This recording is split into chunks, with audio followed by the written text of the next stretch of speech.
Hello guys, welcome to Pronouncist, your pronunciation guide.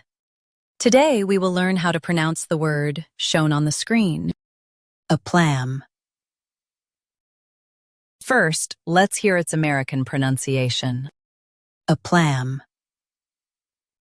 Now, read the syllables of U.S. pronunciation shown on the screen naturally. Plum, APLOMB. Plum, APLOMB. Now, let's focus on British pronunciation of this word. Plum.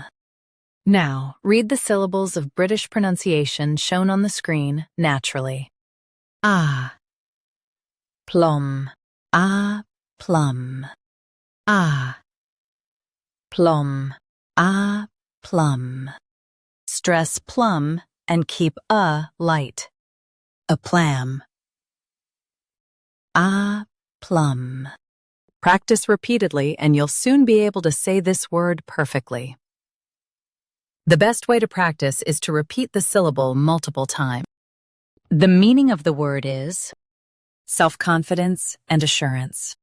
Try repeating this word several times to improve your pronunciation. We post daily videos on useful and commonly mispronounced words to help you speak clearly and confidently. Like this video and subscribe to Pronouncist for more pronunciation guides.